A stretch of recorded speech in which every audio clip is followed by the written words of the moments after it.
The protagonist begins by talking about the old walls of that place and the worn-out furniture. Some small insects pass by the fans. He invited those insects.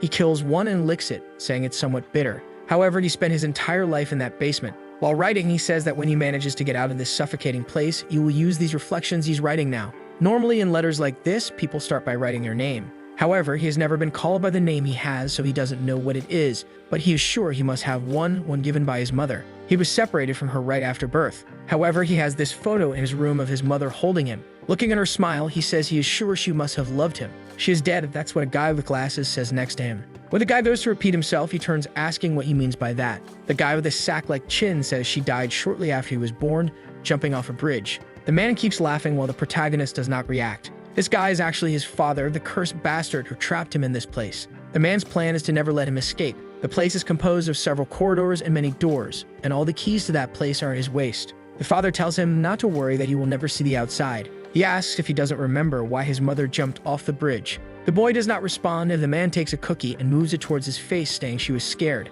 The world she lived in, or this land, she knew an apocalypse was coming. The boy continues to stare at his father, who warns that the reason he won't leave there is because he loves him. He doesn't want to see his son take his own life. The boy says it's a lie, it's impossible, she preferred to die than live in this so-called apocalypse. He tells him to stop lying about this apocalypse coming. The father says he can choose whether to believe it or not. He takes the notebook and warns that this letter he wrote will never see the light of day. The boy tells him to stop, but the father sets it on fire. Sometime later, on top of the trash can, he says that this guy doesn't even deserve to be called a father. However, the guy smiles, saying that he can't say something like that since everything he's been doing is for his son. He warns that the time has come and tells him to follow. Walking through the corridors, the protagonist says it's at the same time every day. They pass through this place and he doesn't hear the sound of any other form of life. He and his father are the only inhabitants of this vast basement. The father starts writing things on the blackboard while the boy thinks it's the same routine every day, the same lessons and the same training. The only thing that keeps him surviving this tedious life is the little free time he gets every day to take a look at the library.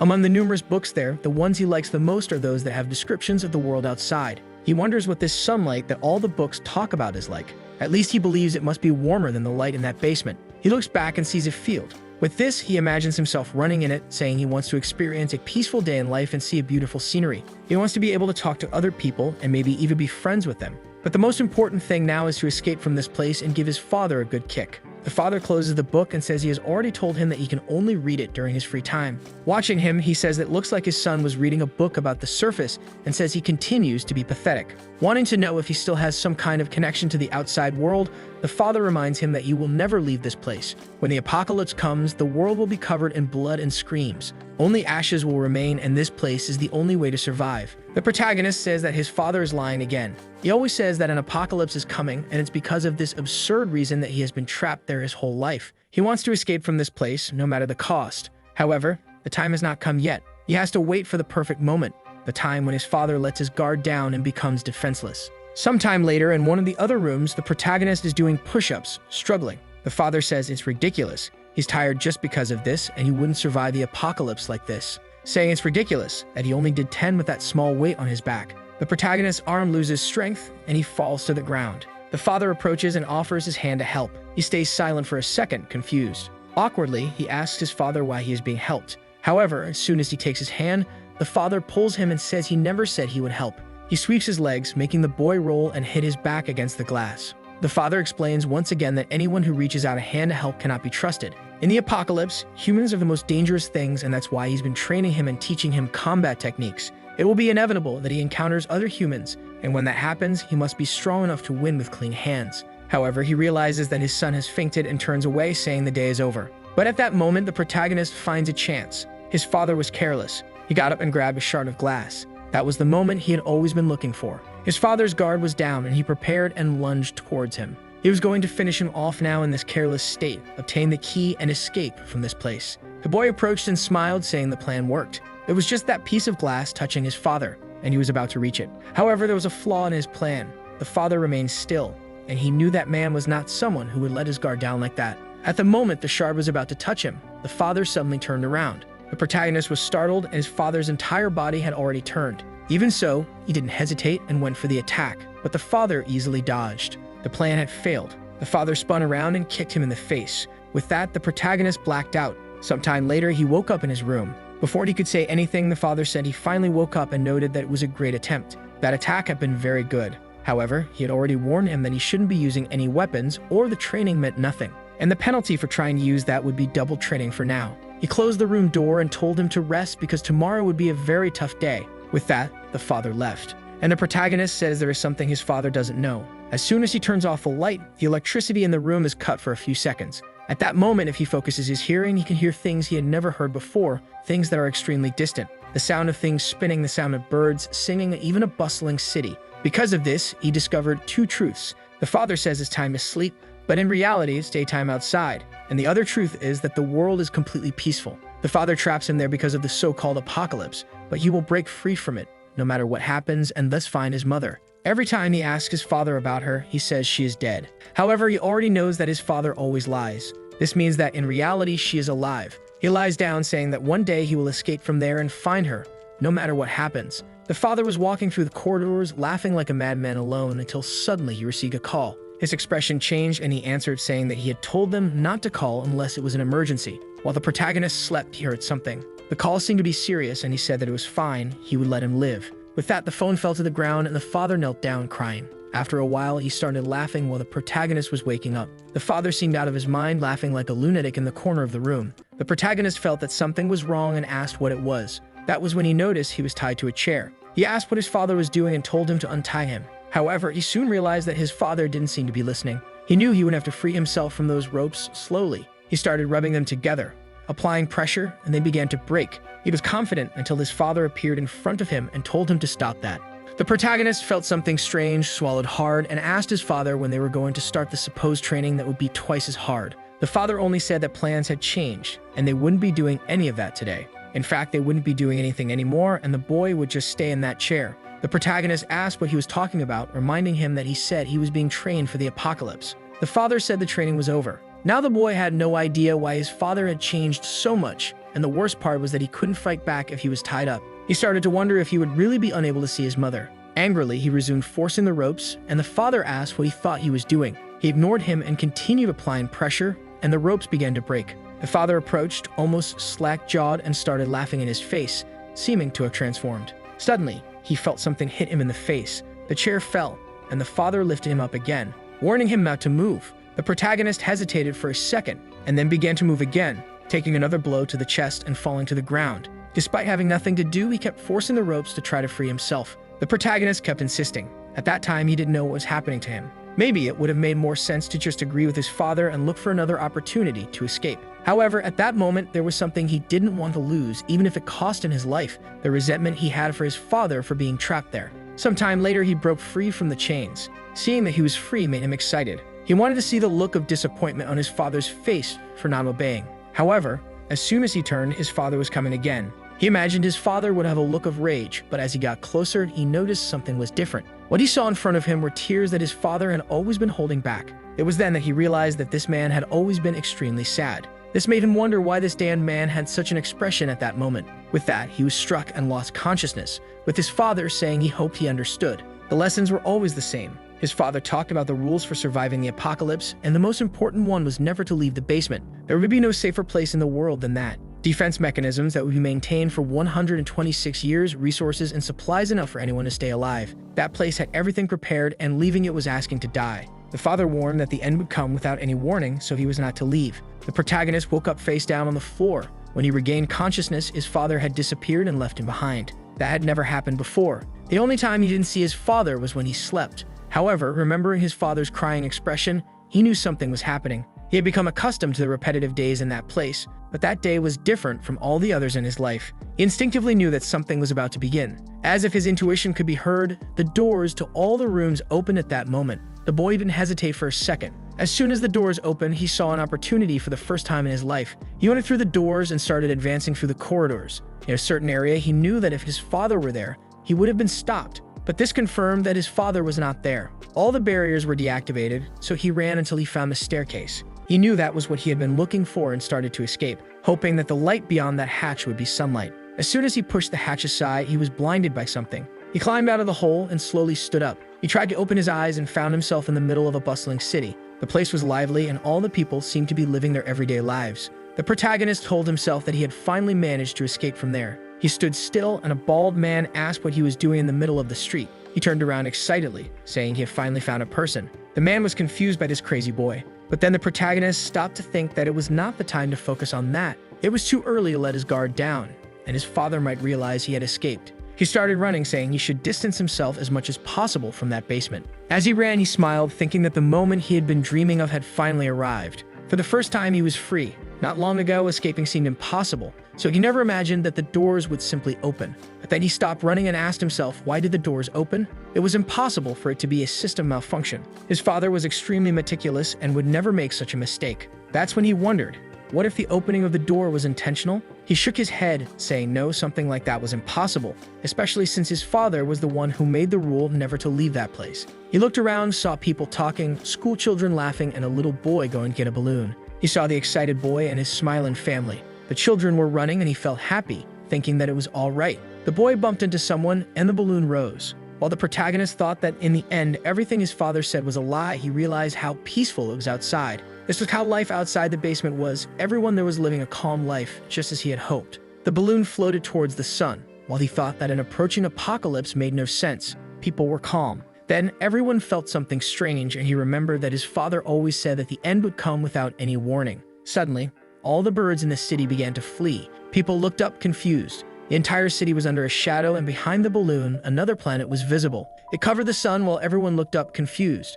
Something started to come out of that planet, almost like a virus searching for a host. From the sky, it headed toward the earth. People on the ground said that it seemed to be getting closer. No one had any idea what it was, and someone asked if it might be the moon. The protagonist said it was ridiculous to call it the moon and asked if they weren't seeing what he was seeing. Amidst the advance of that planet, a creature was visible. The protagonist was paralyzed. Besides that creature, there were countless others connected to it. The tangled mass of monsters formed tentacles. They continued advancing, linking with each other until they reached the middle of the city. Never leave the basement. His father always said that was the basic rule of survival. However, there was an exception. If the location of that place was exposed to the enemy, the first creature strangely dove straight into that sewer. The father scratched out the first rule, saying that in the face of great danger, it no longer applied. The security system showed that the doors would be closed as all the creatures ran through the corridors. Outside, the population didn't understand what was happening. An infinite tangle of creatures reached the ground. It all happened so suddenly that no one even reacted. In a second, a blonde guy was grabbed and pulled by one of the creatures.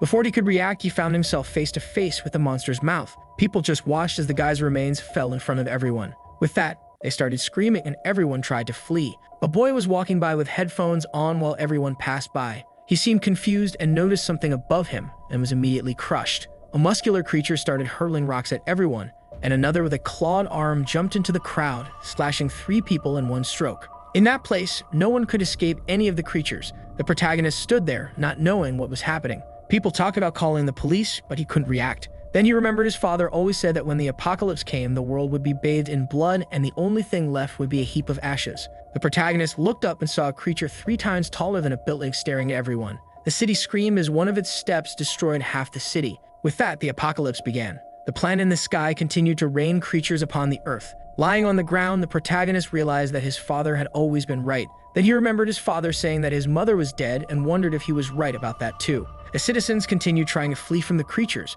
but for unprepared humans, it was impossible. Then someone grabbed the protagonist's arm. When he looked, it was his father. He was about to ask how this happened, but his father just told him to keep running. A glance back showed everyone being devoured. He was shocked as his father turned the corner and he followed only to face a horde of creatures again. His father had already pulled him and told him to follow. Strangely, his father was moving against the fleeing crowd. Both were running towards a destroyed bridge. No matter which way he looked, the creatures were devouring people. A man in a cap yelled for them to run faster and a girl seemed confused. Behind them, the mass of creatures continued advancing. Meanwhile, his father and the protagonist were almost at the end of the bridge. The mass of monsters carried everyone who had already died. The protagonist warned his father that they were going to be caught, but his father told him to shut up and run. That was the only way they could get out of the city alive. Under the bridge, the mass of creatures was already absorbing everything. The protagonist looked back and told his father that they were being followed. That's when something stopped him. A creature behind a taxi managed to grab his foot. The monster squeezed and crushed his leg. The protagonist agonized, knowing that if he didn't free himself, he would die. However, his father picked up a rock and smashed the creature with it. The monster fell away and the protagonist cried out in pain. His father glared at him, and just as he was about to say something, they both felt a pressure. The mass of monsters continued advancing. He trembled and started to get up, knowing he had to run to survive. The problem was that he realized little by little that the distance between them and the creatures was decreasing rapidly. He felt a pain in his leg and fell to the ground, realizing that no matter how much he ran, he couldn't escape. His father came and stared at him. The boy told his father to run, saying he wouldn't make it out alive in this state. At least if his father got out, he could survive on his own. His father's foot started to turn away, and the boy thought that was right. He wanted his father to run because he had always been ignored anyway. However, in the midst of it all, his father reached out his hands and asked why he wasn't getting up. The boy was confused and shouted, saying that his father should be running. His father simply said that he would stay alive because he had a plan. The boy was confused and said it was impossible for him to have a plan for this. However, he saw that his father's expression hadn't changed. He paused for a second and remembered his father's expression when he was wrong. He knew that his father really had a plan, so he took his father's hands. His father pulled him up and told him to run. The boy asked his father if he didn't have a plan. That's when he noticed that his father had left something in his hand. His father just said there was no time and that he needed to escape now via the bridge. He started running again, saying he would obey. He weaved between cars and distanced himself. Then he noticed his shadow and looked back. The bridge's support had broken, and everything started to collapse. The passage that connected that side of the city to the other fell into the void. The protagonist wondered what had happened to his father. He stood still for a moment, questioning why this happened now. Remembering that his father said he would survive because he had a plan, he wondered if this was the plan. Now he had no idea why this happened. Why did his father go so far for him but also torture him his whole life? He fell on the bridge, questioning why his father did this in the end. He told himself he survived, but then for what? What was he surviving for? All the life he had been dreaming of on the surface disappeared. The calm life in a peaceful place, and also the sole objective he had been carrying. He begins to cry, saying he wanted to ask. He sees his father and questions why he went so far to save him like this in the end. The father says nothing, and he demands his father to tell him what he is going to survive for in this apocalyptic world. He feels a handshake from his parents and turns around. It is then that he remembers the paper in his hand. Slowly, he opens his hand and sees what is there. However, the creature starts climbing the bridge. The protagonist gets startled and turns to run. However, his leg is still hurting and he ends up stopping. He leans on a pillar nearby and the creature trips. With that, the side of the bridge breaks and both fall rolling to the side. The boy slowly tries to get up, but the problem is that this leg can't take any more. The creature raises its head and he knows there is no way to escape that. He is really going to die like this. However, he sees a light at the end of it all. He believed there was nothing left. However, on the paper in his hand, he saw the message. His mother was alive and wanted to know why he only found out something like this now. The creature gets up and the protagonist slowly rises. He tells himself that he wants to keep living. He doesn't want to give up and will do everything possible to find his mother. The creature roars and he knows it is not possible to defeat it. However, he remembers his father saying that when the apocalypse began, humans wouldn't be able to survive. That's because they don't have enough power or knowledge to continue existing individually. And even if they get lucky in the first few days, eventually with the daily dangers, everyone will die. The creature advances and the protagonist doesn't know what to do. In the conversation, he asked his father what he was going to do then and how he was going to survive. If what he is saying is true, does that mean there's nothing he will do and he just has to accept death? The monster is about to land a punch on him when his father asks if he has forgotten everything he has learned. With that, he remembers all the training he has been doing. With that, he manages to dodge the punch at the last moment. The creature ends up on the other side and the protagonist can't believe he dodged. The monster comes again and gets scared. However, the father had already warned him that he was different from any ordinary human. The biggest difference between them and others was that he knew how to survive. With that, the protagonist focuses. The creature comes running and the father says that everything he has been learning until now, with all the training experience and all the survival wisdom, he will have to use it to do whatever it takes to survive. He dodges the creature's attack by jumping, grabs the staff on his back, and hits it on the neck. The entire city is destroyed, and amidst a heap of rubble, the only survivors wonder where the police are. Some comment that they are lucky to at least be alive. The problem is that it's only been 4 days and they are already running out of supplies. The girl tells the guy next to her that if they keep waiting, the police will show up soon, until a guy comes and says she is making everyone uncomfortable. She apologizes and says she's not talking loudly. The guy puts his hand on his face, saying it's not about that. She's talking to her dead husband. He then says to let it go because he's about to lose his mind. The girl then calls for him, and they talk about having looked for food in a certain region and found nothing. The guy says that even so, they will have to find something if they want to stay alive. She then says there is a place she hasn't looked at yet and asks no one to give up. The guy smiles and thanks her. She feels a bit embarrassed, and the guy says that everyone is exhausted from having to run from the creatures. However, she still wants to help everyone and says she's a good girl. She says she's not that good and says it's okay. However, the excited guy responds that everyone will make it out alive. She stands still, not knowing what to say, and after a while, she goes to talk to other people. She asks a redhead if they found food, and they look at each other. With that, she pulls out a piece of bread from the side and says they found this. The girl smiles, but when the woman opens it, she is confused and the two have already eaten. The blonde asks what they are doing since everyone said they would share. However, the redhead says she never agreed with that and it was something the others said. The blonde points out that they ate some of the shared food yesterday. The chubby-haired guy says he doesn't even remember that. The girl then warns that it's okay. She will report the two of them to everyone. The guy immediately stands up and asks why she doesn't try to do that. However, she will soon find out what will happen. The girl says it doesn't matter because she can run very fast. The guy laughs and approaches when suddenly a scream echoes. Everyone trembles and he asks his friend if it wasn't a creature. She turns around and says yes, but it came from far away, so they are fine. With that, he feels relieved and says it seems he was scared for nothing. However, looking to the side, he sees the girl covering her ears and trembling. He laughs, asking where her confidence went. How was she going to run if she was trembling so much? Then the girl notices something. There's a piece of bread in a corner. A while later, that guy from before says hi to her and asks if she looked around there. She says yes, and he asks if she found anything. With the bread in her pocket, she says she unfortunately didn't find anything. The guy says that's okay, but it's no surprise. Because for now, the most important thing is to stay alive since you can always look for food. Suddenly, the monster breaks through the wall behind them. The girl is thrown, and as she starts to get up, she sees the creature right behind the guy. He raises his hands, pleading for help, but she runs off, apologizing. He screams, asking why, and she says she never claimed to be a good person. With that, the previous couple also flees, and the guy tells her not to look back. Looking ahead, he sees the girl and a creature. The redhead says that when the girl gets eaten, they should take advantage of it to get past. While thinking she was an idiot for going against the beast, the monster raises its arm and attacks her. At that moment, the girl realizes something and jumps, dodging the attacks. They slip while dodging and manage to reach the other side. They can only watch her get further away while the monster comes from behind. They scream, and a while later, the girl falls to the ground,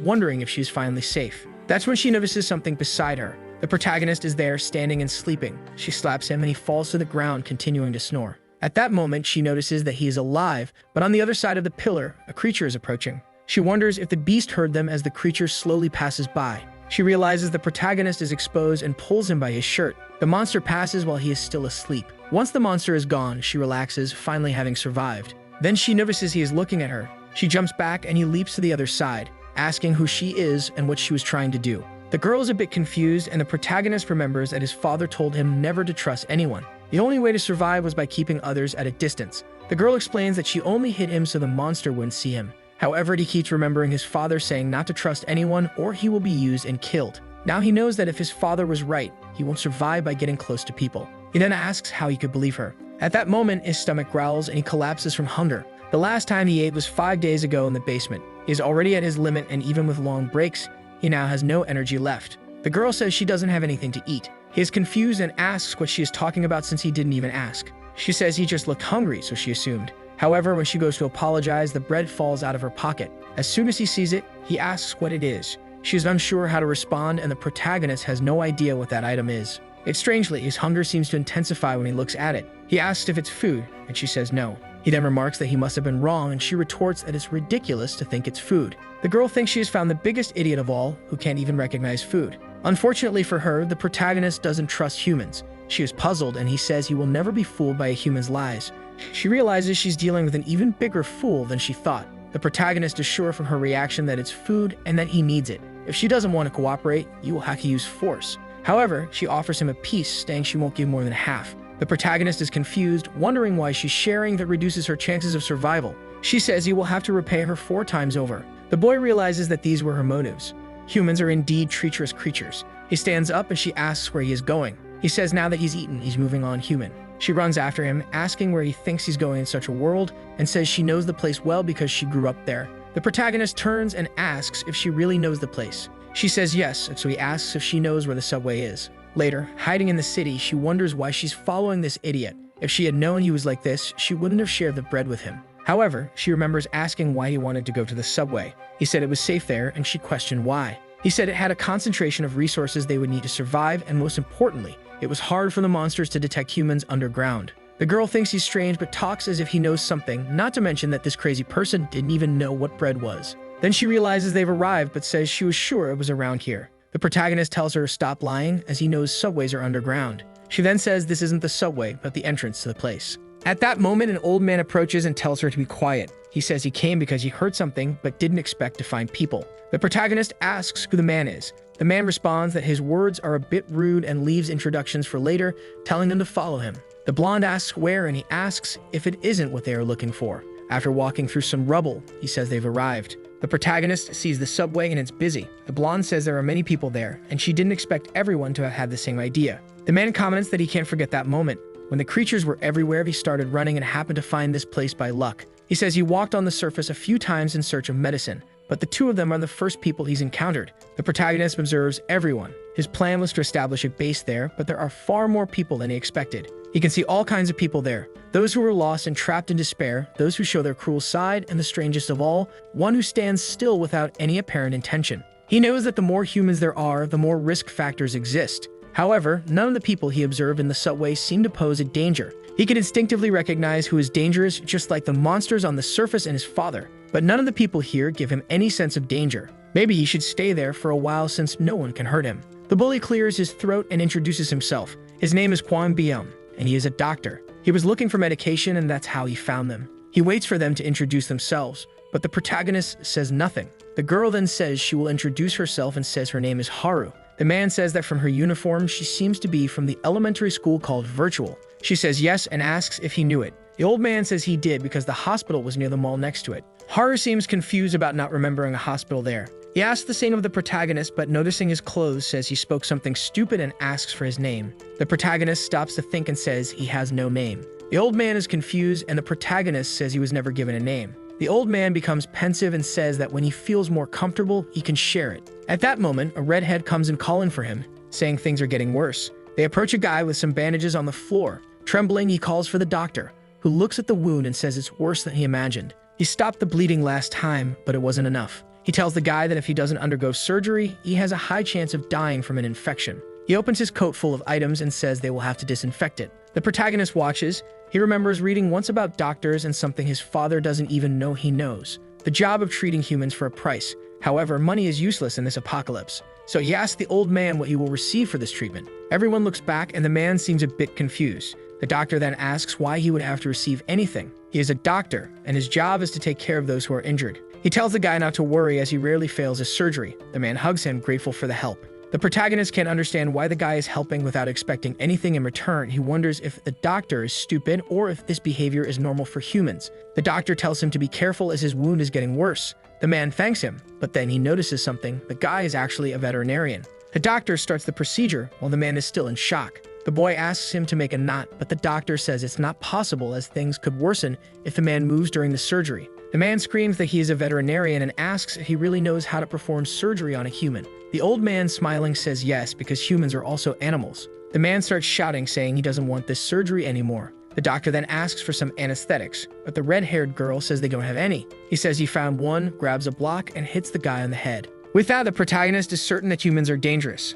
A while later, he's in the corner of the room saying he finally found some silence. The best option was to leave that place instead of watching that scene. Leaning against the wall, he wonders what he will do now. The only thing he has is a photo of his father gave him and a message saying his mother is alive. Now he has no route since there are no clues on where to go next. However, whenever he looks at the photo, he feels a strange sensation. The plants in the background have shapes similar to those of the aliens. Even in the basement, he found this odd and researched various books on flowers, but never found anything like it. However, if this is a special flower that only grows in certain environments, he might find the place where it was taken. If that's the case, he first needs to find someone who can identify this flower. A fly passes by and he kills and eats it, saying it's bitter. In another part, some people tell the boss that they have gathered everyone. A scared man turns and says it's time to start. In the middle of the crowd, people wonder why they were all called there. One of them points to someone in the crowd, asking for an explanation. It's the boss, but the man seems unresponsive. He sweats and the other one trembles. The boss says he can look into the depths of the human mind, finding every thought they are trying to hide.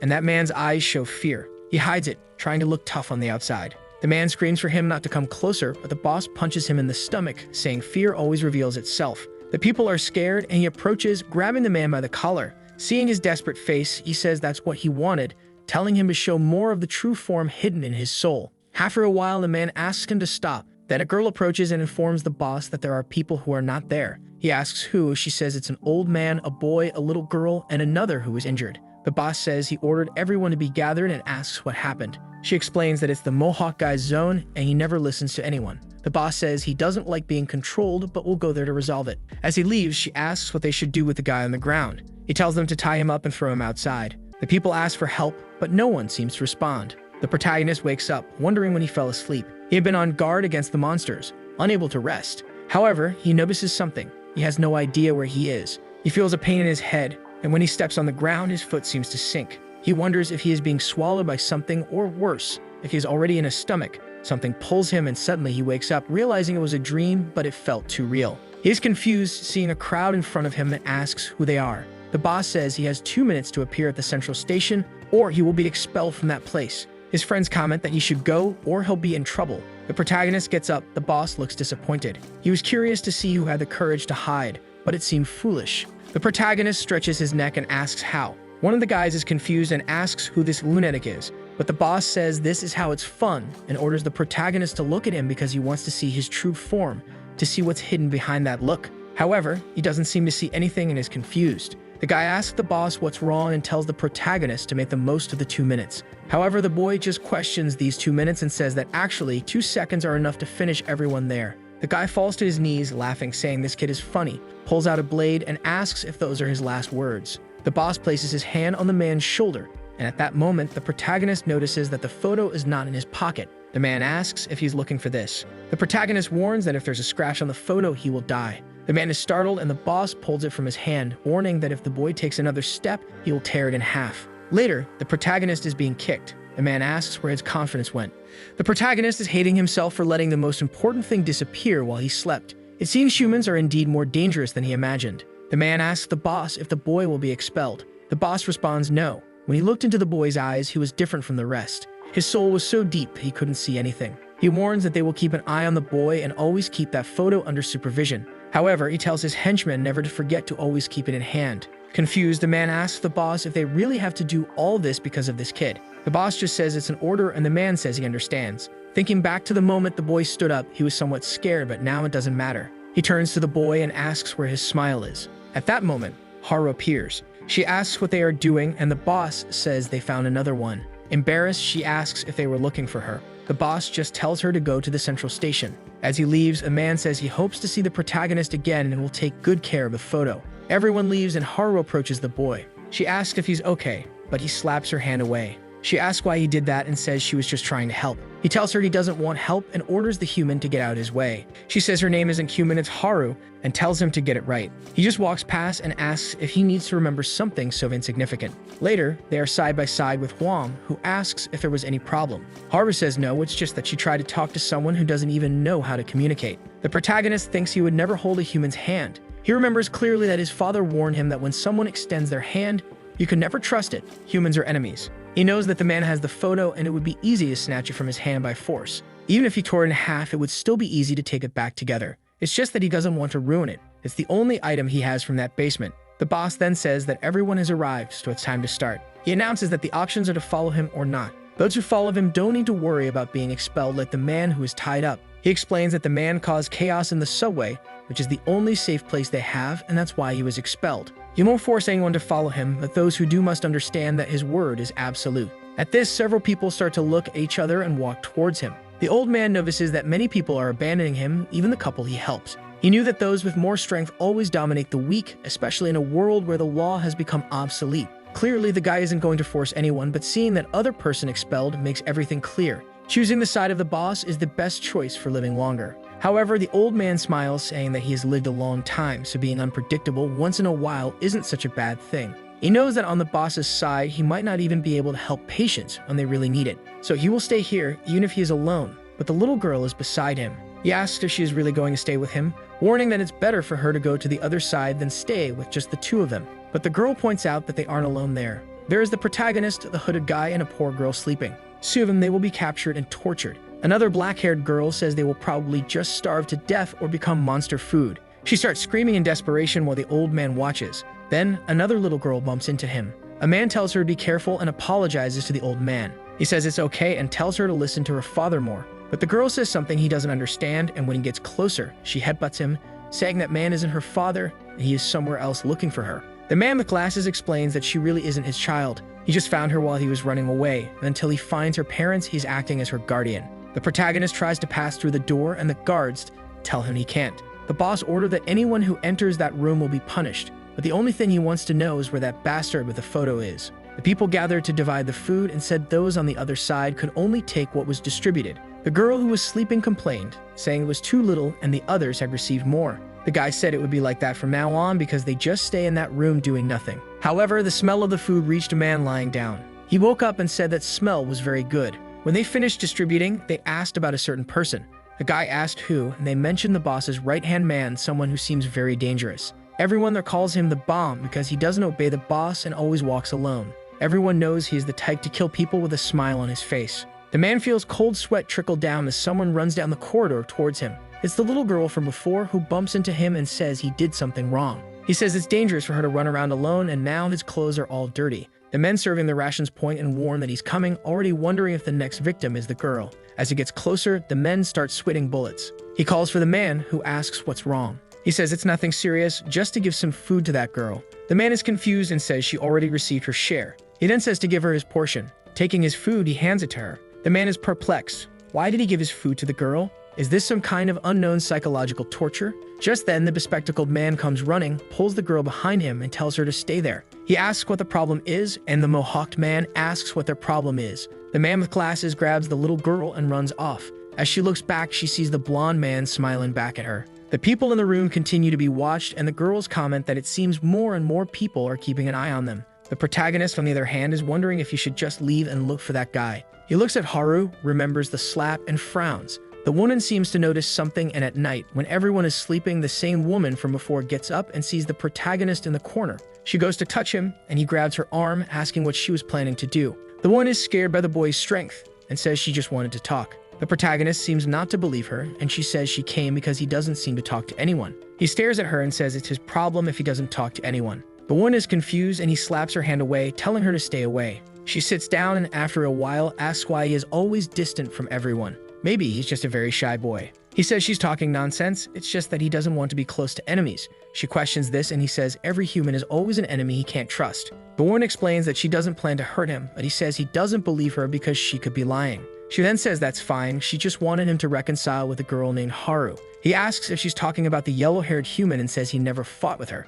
The woman then asks if he can get closer to her. The boy says that's another problem. To him, she's a human no different from the others outside the room. The woman says that the girl thinks she's hiding it, but she cries every night. The woman explains to the protagonist that there must be something Haru wants to say, but she doesn't have the courage. Since they are the same age, they might get along well. However, he responds that sadness is something only the weak feel. If you got time for that, you have time to think of another plan to survive. At this point, the woman asks if he has never been sad about losing someone important. He recalls the moment he was separated from his father on the bridge and says no, and it will never happen in the future because he doesn't care about anyone. The woman tells him that not being able to feel sadness because you have no one to lose is called loneliness, but she tells him not to worry because if he dies, she would be sad for him. He is speechless for a second and says she won't be sad because he won't die, and he doesn't care if she dies. She says that's fine, but he is very. The protagonist just thinks she is strange, while the other girl, who is always sleeping, wishes they would shut up. It has been 4 days since he arrived at this subway. He was only there to find a place to rest, but now he's stuck there because of that photo the guy is holding. While being beaten, he asks if the men are having fun. From the back, the guy with the photo says it's not fun. They didn't want to do this. It's just that he needs to be punished for not wanting to leave the room that time. The protagonist says if that's the case, why doesn't he come and punish him himself? The guy is taken aback and realizes the boy isn't scared at all and is staring right at him. Angry, he says the boy deserves to be punished. The protagonist remembers his father once saying that humans are naturally weak, and now he finally understands what he meant. When he returns to the base, everyone is scared and asks if it was the same guys. He walks through thinking at least there aren't only those kinds of humans. The doctor says he doesn't look too bad but suggests disinfecting. The boy says he's fine and sits down. Someone brings his lunch and says they got it because they didn't know when he would return. He starts to thank her but stops mid-sentence. She asks him to repeat, and he says it's nothing. The protagonist thinks about when she said she didn't want to hurt him and that if he died, she would be sad. Maybe it was true. He thought maybe it was okay to trust her a little. Suddenly, she collapses to the ground and he asks what's happening and if she's okay. The doctor puts her on a stretcher and says her symptoms don't look good and she will need medicine. The problem is that they would have to go to the surface because they don't have that kind of medicine here. The woman responds that it's okay and it doesn't make sense to go up there just for her. However, Wong says that without the medicine, her condition will only get worse. The protagonist asks how. The protagonist asks what the worst outcome would be if they didn't get the medicine. Before the doctor could respond, some men entered saying that the boss was calling for the doctor. At that moment, the man saw the protagonist and felt relieved. He still didn't understand why he had to keep holding onto this photo every time he saw the boy, especially considering that the boy could easily take him down even without it. He tells the doctor to go quickly because there are injured people in need of treatment. However, the doctor responds that he can't do that right now. The blonde man asks if he's going to disobey the boss's orders, but the doctor explains that it's not what he means. It's just that he needs to take care of her first before he can help the others. The woman stands up and says it's fine. She will go to the surface to try to find the medicine. The doctor says it doesn't make any sense.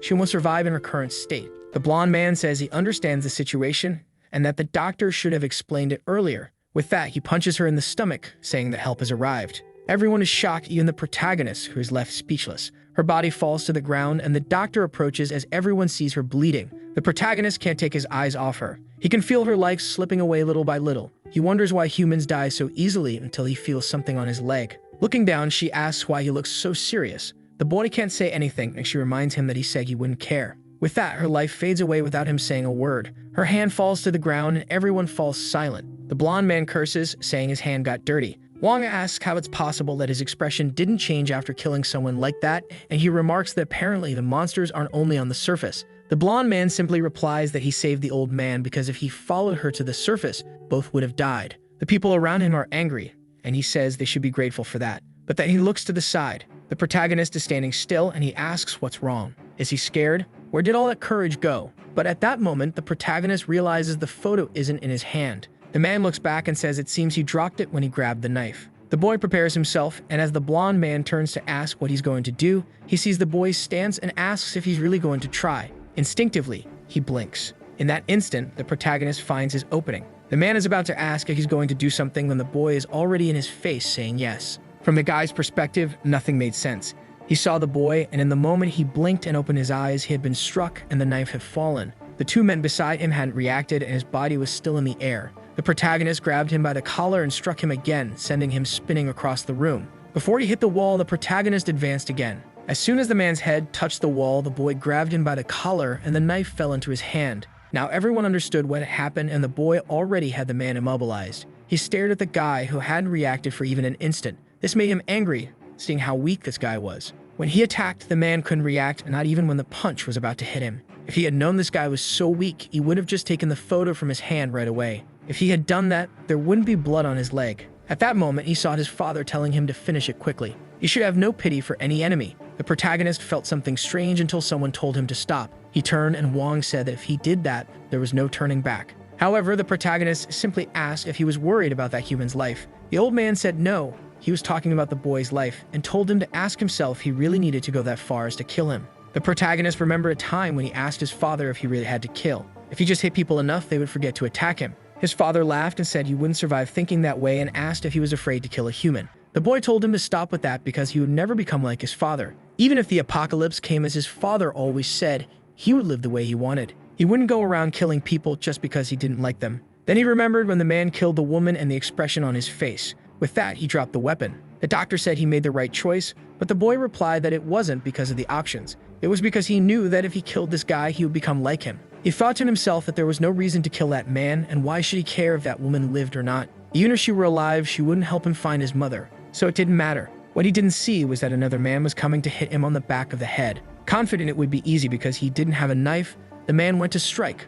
But the protagonist simply turned and pulled his friend to defend the attack. With that, he let go of the collar and punched the other man in the face. The body rolled and fell at the feet of the last man, who then crouched down. The boy asked what he thought he was doing. The man grabbed the photo and questioned if it was important to him. However, now the protagonist simply approached and asked what he was going to do. The man stayed quiet, smoothed out the photo, dusted it off, and handed it back to the protagonist, telling him to be more careful. After that, the boy returned to the group. They covered the woman's body, and the doctor asked where the other girl and the child were. The bespectacled man said they had gone to the bathroom and were lucky not to have seen such a thing. Suddenly, someone called the protagonist. A chubby man with a mustache asked why he didn't do anything if he was so strong. The boy replied that it was because they had something important to him. The man asked if he was talking about that piece of paper. The protagonist just said it was important, ignored the man, approached everyone, and said he wanted to ask something. Showing the photo, everyone said they had never seen anything like it. The girl who always sleeps asked where he took that photo, and he replied that if he knew, he wouldn't be asking. The bespectacled man said if they had access to the internet, it would be easy to find out. Huang asked why he wanted to know the location of that place. He said it was obvious. It was because he was going there. Huang, surprised that he noticed the boy knew how to fight, but it was impossible to survive up there. However, the boy responded that he could survive. Everyone was confused while he thought to himself that he didn't expect to find anyone who would recognize anything. Then someone appeared. It was the boss, who said they had apparently reached this point. Seeing the thing in the protagonist's hand, he said the man didn't follow such a simple order. Rolling up his sleeves, he said it didn't matter now.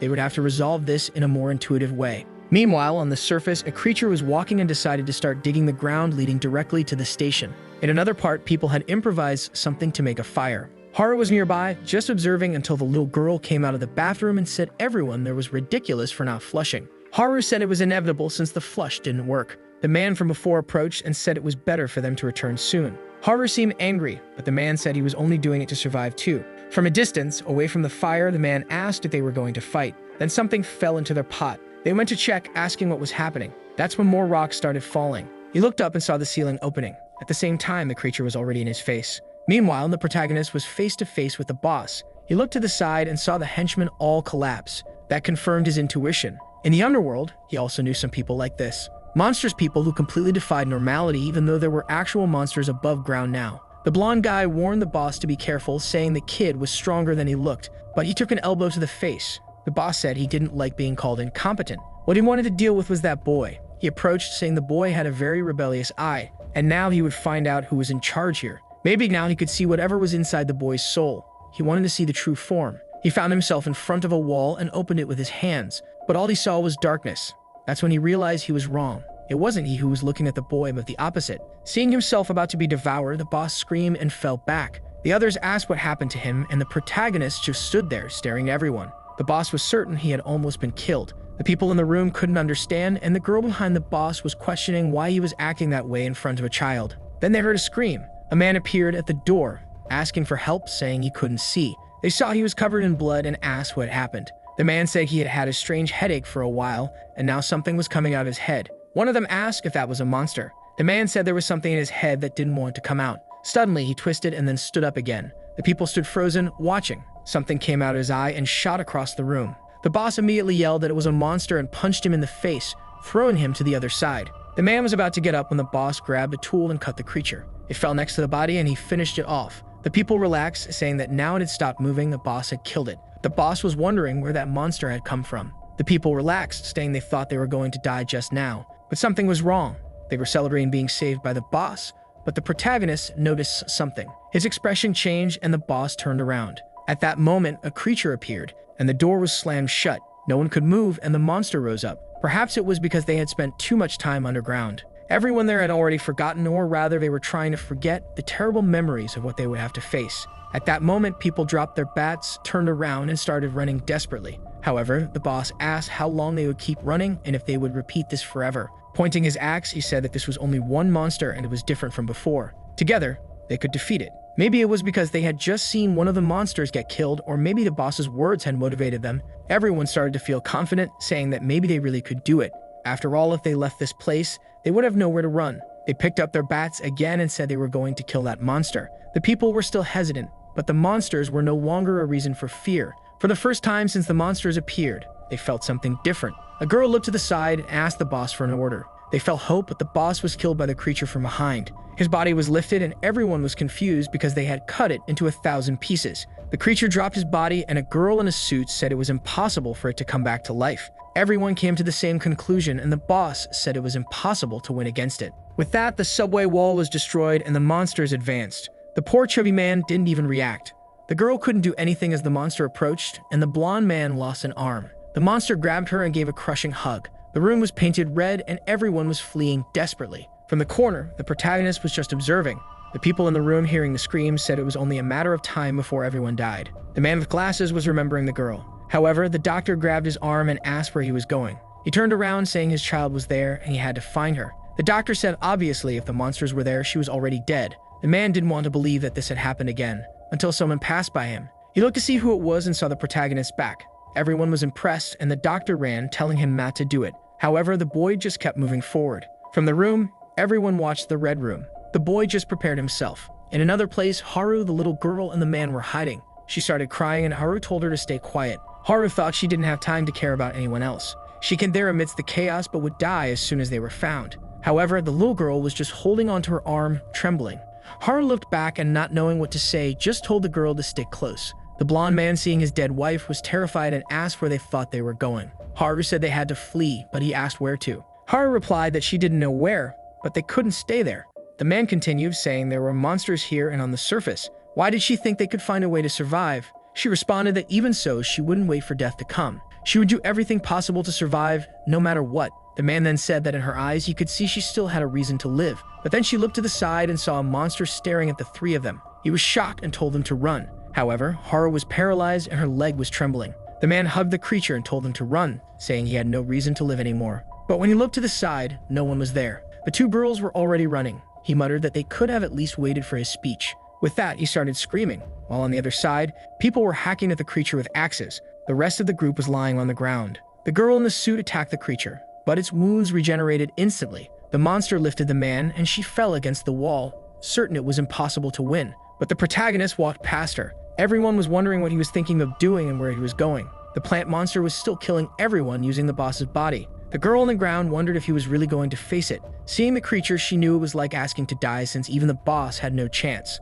The protagonist calmly observed the attack. When the tentacles approached, he dodged and advanced. He grabbed the sides and pulled the monster while throwing himself forward. The monster tried to hit the back of his neck, but he jumped off the wall backward and landed on the other side, creating a knot between them. He looked at the man who commanded the monsters to attack, but since the creature was tied up, it couldn't reach him anymore. His movements had caused the monster to get tangled up in itself. Calmly, he approached the boss and tore the creature off him. The doctor couldn't believe he had stopped the monster. The girl said it didn't matter because the boss was still alive. With that, the monster screamed and the others turned to it. He threw the creature to the ground and the giant advanced. As the monster came to bite him, he jumped and kneed it in the chin, then slid under its arms. The other creature opened its belly to eat him. However, he just jumped, dodging the attack, and landed on its back. He pulled out the axe he had earlier, but the creature sprayed blood in his face. It then went for an elbow strike that landed solidly. The people were shocked, but the protagonist was still alive. The doctor had no idea how that was possible. To them, this creature had immense strength and the ability to regenerate. Fighting it was basically suicide. Yet that boy in front of them was standing and fighting alone. The protagonist remembered his father's words. There is no being in this world that doesn't die. Everything that exists needs a source. That's how life begins, and that's what must be cut off. His father always believed that if it were him fighting the monsters, he would know exactly where the life of each one resided and, more importantly, how to destroy their cores. The monsters attacked and he dodged them both. He knew exactly where the life of each one resided and, more importantly, how to destroy their cores. He struck directly at the creature's core, and the attack hit the nucleus. The creature started to disintegrate, its form breaking down as it lost its strength and life. And do you all remember that the last chapter ended right at the moment when she landed the blow on the core, concentrated, and fell to the ground like a ball? The people around were all shocked, mouths wide open, wondering how the kid managed to kill that monster. That's when suddenly, Haru and the little girl came running down the hallway. The little girl looked back and told her the monster was coming. Haru didn't know what to do, so she just kept running. But right as she turned the corner, she noticed something waiting for her. A huge crocodile-like creature chewing on someone's foot. And to make things worse, she tripped on a rock but managed to roll away. The creature stared at her, and she slowly looked back at it, growing desperate, unsure of what to do.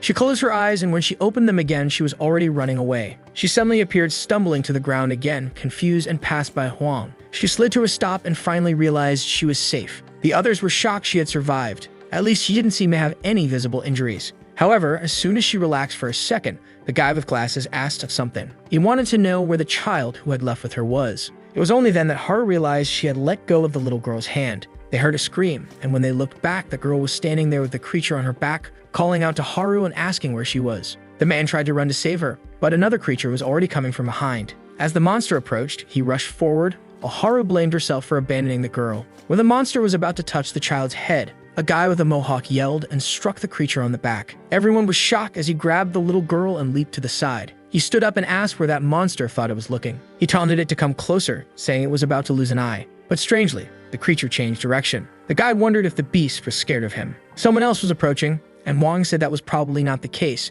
but he shouldn't assume since he wasn't seeing what was happening there. The protagonist was already fighting the monster, and Huang mentioned that the reason they were safe was all thanks to that person. Once again, he finished off another creature, making it 2 in total. The problem was that as soon as he looked to the side, another one appeared and almost landed a punch on him. He managed to dodge and realized at that moment 2 more creatures had shown up. The initial plan was to deal with one monster and find a safe place. However, the number of creatures he was facing kept increasing, and unlike the earlier monsters, these didn't seem to have a blind spot. If he missed an attack, even by a centimeter, it could be fatal. Not to mention, if he took too long, more creatures might appear. The issue was that he would eventually get tired, which would only decrease his chances of survival. That's when he had an idea. He wondered why he didn't just run away. Escaping from these creatures would be much easier than fighting them. He could probably find a base to hide relatively easily, but he knew that if he wasn't there, the humans in that place would all die. Still, what did they have to do with him? There was no reason for him to be fighting for these people. After all, humans were the enemy. Then he remembered the woman who had died. He froze for a second, and suddenly the giant crocodile-like creature was coming from behind.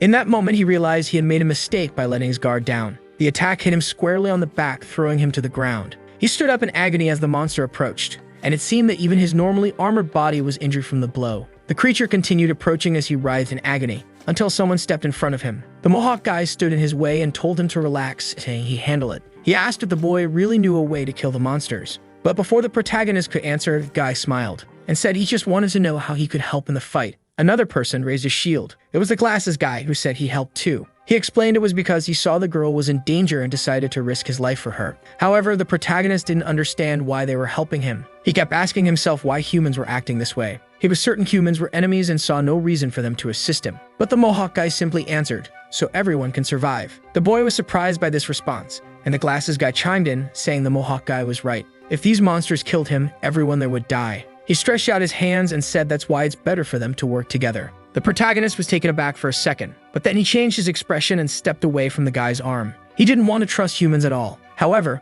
he was sure they'd do whatever it took to survive. So he calmed down and focused. Then he told them to distract the creatures. If the humans there truly wanted to survive, there was no reason for them to betray him. The giant crocodile started running toward them again, and the Mohawk guy, excited, said, "Finally, it's coming," while the boy focused. Now, with all these injuries, he had to finish this even faster. He dashed past the crocodile, and as it turned to look at him, it took a hit to the head. The biker asked where the monster thought it was looking and declared himself its opponent. Meanwhile, the protagonist kept advancing. His first target was to take down the creature in the back, but as he approached, the hole in the middle of the beast began to glow. He sensed danger was approaching, and suddenly a laser shot out. He managed to duck, but one blast burned his axe. He knew that if it hit his body, it would be fatal, but he got up and kept advancing. The creature started firing repeatedly, and he dodged each shot, gradually closing the distance. He got close enough to strike with his axe, but tentacles sprouted from the creature's back, aiming for his ribs. Somehow, he leaped just in time to avoid the attack and grabbed onto one midair. He used the monster's own attack as leverage to get closer. Right in the middle of the creature, he felt the energy core. His axe pierced the flesh, but his expression changed the moment it happened. He had missed by less than a centimeter, and now the monster was going to counterattack. He was still in the air when the beast's strike was coming for him. There was no way to escape that situation, until someone pushed him aside and stepped in to block the attack. Even though the shield was burned, it prevented both of them from dying. The protagonist was stunned for a moment, but quickly refocused and charged toward the monster. He struck with the axe again, and this time it seemed to hit dead center. In the background, Huang and the girl who could only sleep said they wanted to help too, but were afraid they'd only get in the way. But then they noticed the plant-like creature was still on the ground. Everyone froze as it approached the doorway. Someone stepped forward. It was the girl in the suit who declared it was the enemy of her boss. Meanwhile, the third creature had been taken down. The glasses guy asked the boy if he was okay, and the Mohawk guy was impressed by the shape of the dead creatures. He then asked how the boy did it and said he wanted to help too, not just keep running. The boy explained that every monster has a weakness and you just have to aim for the center. But the guy had no idea where that center was. The protagonist tried to explain that if he focused, he'd be able to sense it. The poor guy gave it his all and guessed it was in the head, but obviously it wasn't. He then said he couldn't find the weak spot, so he would focus on defending while the boy finished them off. The glasses guy agreed and said he'd try to buy as much time as possible so the boy could attack the weak spot. But someone rushed forward. It was the Mohawk guy claiming he felt the weak point and was going to kill the monsters too. The two were impressed, at least by his lack of fear. He approached the right side of the monster while the Mohawk guy went for the left of another. Meanwhile, the protagonist noticed that at least now fighting had become much easier with their help. He had never dreamed of a scenario like this happening. The Mohawk guy taunted the beast, telling it to come at him and try to take him down. But as the boy went to say something, the monster's attack had already burned the guy's weapon and struck him in the chest, slamming him into the wall. The boy couldn't understand why he hadn't avoided the attack. Once again, he realized just how different and weak humans were. If he didn't resolve this quickly, everyone there would die anyway. The crocodile attacked to finish off the glasses guy, but the boy managed to hit another core. Now only one creature was left charging toward him, but then he stopped for a second and remembered there was another creature besides these three. The woman who had tried to protect everyone was already dead on the ground. Haru and Wang didn't know what to do. The monster seemed to be draining all her energy, and suddenly the blood beneath her body vanished. The creature twisted, and after absorbing everything, stood tall before them. Haru froze in place as the monster moved to attack. All she could do was close her eyes, but the creature dissolved right in front of her. Once again, the protagonist had finished it off. The core fell to the ground and he collapsed right after. The room was a mess, with dead bodies everywhere. The boy stared at the core. He observed it for a moment, stretched out his hand, and touched it with one finger. With that, he seemed to lose consciousness. Voices started shouting to treat his injuries immediately because he urgently needed help. Sometime later, he began waking up. He sat up, his body covered in bandages, with Haru yawning beside him. Wang was amazed, saying it was a miracle he was already awake. He mentioned that the boy had been out cold like a corpse for 2 days straight. The boy, however, simply noted that people had taken care of his body. But then he ripped the bandages off, startling Wang. The wounds on his back had already healed completely. The old man couldn't understand what kind of miraculous regeneration this was. The glasses guy stood nearby and said he'd been worried the boy might never wake up. He added that he was very happy to finally thank him for saving everyone, but the protagonist only replied that he should forget about it as he had fought for himself. Then he asked if the guy who had fought alongside him was already dead. The Mohawk guy stood up and told him to stop killing off people who were still alive. Coughing up blood, he assured everyone his body was tough and resilient. The glasses guy then asked why he had helped everyone if he wasn't one of the bad guys. The Mohawk guy seemed surprised they had that impression of him. He explained that it was because gangsters were always hanging around him. He tried to clarify, saying he had nothing to do with those people. Everyone thought he was a subordinate of that lunatic, but he acted independently. Someone commented that no matter how they looked at him, he seemed very dangerous. But he just replied not to judge a book by its cover. That's when Haru fully woke up and asked the protagonist if he was already awake and feeling okay. But he only asked her why she was sitting beside him if she didn't seem injured like everyone else. Irritated, she said that's what she got for worrying about him. Wang then mentioned that for the entire time the boy was unconscious, she had stayed by his side. She tried to deny it, saying it wasn't true and that she would never stay near someone who didn't even know her name. But then the Mohawk guy chimed in, saying he remembered her. When he woke up amidst the chaos, he had seen her running by and thought it was incredible. He had never seen anyone move so fast in his life. Oddly, Haru placed a hand on her forehead, stood up, and walked off, leaving everyone confused. The protagonist watched her and noticed she didn't seem happy. Then he remembered the woman from before who had said she knew he didn't like her. But at least he could show concern for Haru. For the first time, he called her by her name and asked if he had pronounced it correctly. She paused for a moment and then walked away, saying he had. Later, a guy with glasses came to explain the situation. Only 12 people had survived, and in the past few days, 43 bodies had been found. Wang stated that they had lost 80% of the people. The glasses guy continued, saying they had discovered something strange when collecting the bodies. Most of them seemed to have been drained of blood, like ancient mummies. One of the women said she had seen the moment a monster latched onto someone and started extracting their blood. Another woman gasped, saying she was confused and wanted to know what kind of monster it was. There was talk that it might be some kind of government experiment. The glasses guy said he'd heard that theory, but didn't believe it. He had heard they appeared suddenly from the sky. What did that make them? Aliens or something? A man with a mustache interrupted, saying there was something more important to discuss.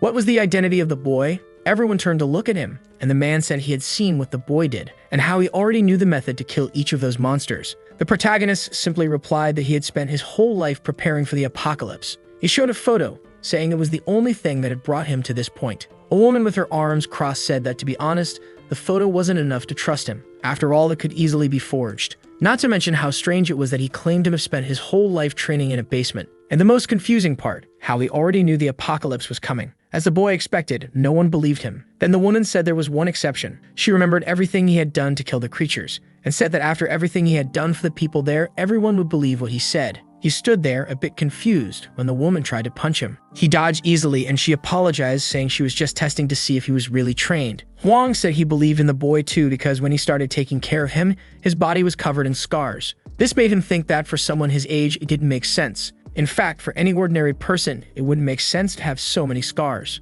Haru asked how he got so many scars. He explained that he gradually accumulated them while trying to escape the basement. She paused for a moment and said it must have been really hard for him. But he simply replied, no. Those scars were proof that he had fought. So he didn't see them as a memory of hard times. Suddenly, someone yelled out, saying they didn't believe him. It was the man with the mustache, demanding to know why he already knew about the apocalypse and didn't warn anyone. If everyone had known, they could have prepared. The protagonist thought back to how his father believed humans were enemies. That was why he chose not to cooperate with anyone. Even now, he didn't trust these people. But remembering everything that had happened, he knew they had helped him. He wasn't sure why his father taught him that humans were evil. but at the very least he believed these people weren't that bad. The woman said that no matter what he was important to the people here. That was because he was the only one who could kill the monsters. The Mohawk guy remarked that if he knew the weak point too, the boy wouldn't be the only one. He'd just swing his hammer, and the monster would die. The glasses guy suggested that if he found his mother, he might get information about the monsters. But the man with the mustache asked what they would do with that information. It's not like they'd survive another day because of it.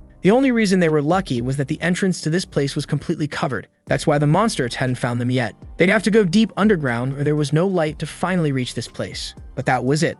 That tiny bit of luck was all they had. However, it wasn't impossible for the monsters to find them again and attack. The Mohawk guy told him to stop being so pessimistic, especially since they had plenty of supplies, until they realized all the food they'd stored had been crushed. He asked if they weren't confusing the location of the storage. One person said it seemed they weren't, while the lazy one grabbed a can and walked off. Later, everyone gathered at the escalator. Wong commented that now they'd reached this point, they needed some people to go up and collect food. The Mohawk guy volunteered, saying he was tired of suffocating down here. But everyone knew his wounds hadn't healed yet, so he had to stay. The same went for the poor glasses guy. The doctor told them not to remove their bandages and to keep resting. He mentioned that someone uninjured should go. The sleepyhead obviously didn't want to volunteer. Everyone said that leaving this place was basically a suicide mission. The printed guy also said he wasn't interested. Who even was this guy? Wong pointed out that at this rate, they'd have serious problems since they only had enough food for one more week. That's when the protagonist stepped forward and said he would go. The man immediately thanked him, saying he felt much safer if it was him.